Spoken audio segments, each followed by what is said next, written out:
মোহতারাম হাজিরিন, আপনাদেরকে ইশারা দিলাম, মনে করছিলাম গোপালগঞ্জের মানুষ তো বেশিরভাগই হয় আল্লাহওয়ালা।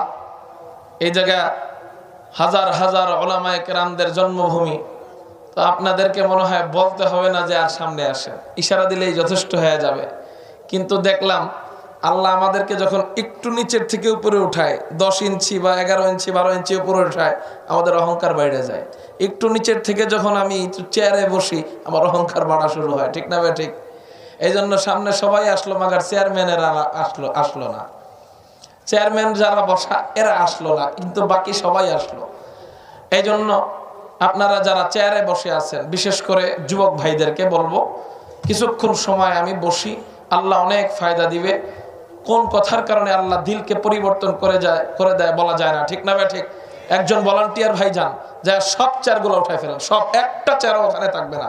হয়তো ভিতরে সামনে এসে বসবে, আর নাইলে বাইরে ঘুরে আসবে, একটা চেয়ারও ওখানে রাখা যাবে না। কারণ আমার একটা অভ্যাস খারাপ ভাই, আমি শ্রোতাদের দিক তাকায় কথা বলি।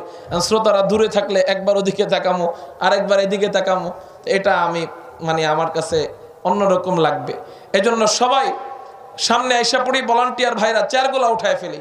আর যদি একান্ত কারো পা ব্যথা থাকে, মাজুর থাকে, আপনার জন্য ওই চেয়ার থাকবে। আল্লাহ সবাইকে কবুল করুক বলি আমিন।